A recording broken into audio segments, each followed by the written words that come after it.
আমার ভাই, আমাদের দুই বোনের একমাত্র আদরের ভাই।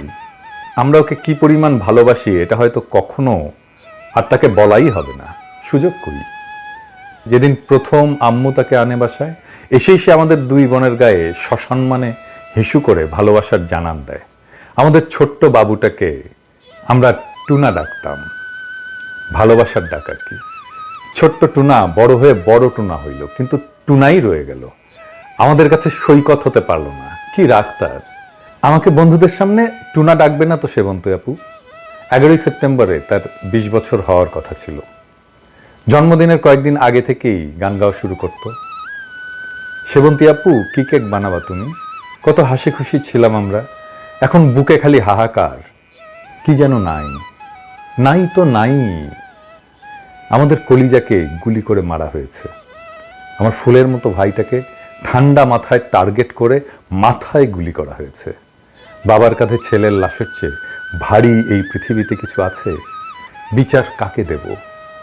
আল্লাহর কাছে দিলাম। আমার আল্লাহ কখনো কারোর সাথে অবিচার করতে পারে না। হাসরের ময়দানে বিচার করবে আমার আল্লাহ। আমি জানি না আমরা আর কখনো মন খুলে হাসতে পারবো কিনা, ওর পছন্দের কিছু খাইতে পারবো কিনা, কখনো সত্যিকারের ভালো থাকবো কিনা, কিচ্ছু জানি না। শুধু জানি আমার ছোট্ট ভাইটা নির্দোষ। সে ছোট্ট একটা বাচ্চা ছেলে যে বীরের মতো বন্ধুকে বাঁচাতে গিয়েছিল। কারণ এটাই তার পারিবারিক শিক্ষা, যে কাউকে বিপদে দেখলে সাহায্য করতে হয়।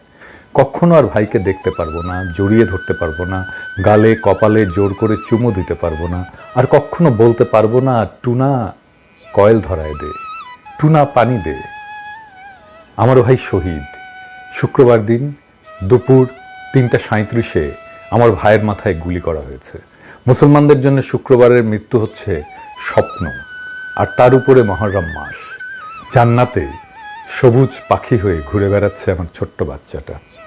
আমরাও অপেক্ষায় আছি কবে পাখির সাথে দেখা হবে আবার। বিশেষ দ্রষ্টব্য, সবাইকে জানাতে চাই আমার ভাই শহীদ, ও নিষ্পাপ। সবাইকে জানাতে চাই সে কখনো কারো ক্ষতি করেনি।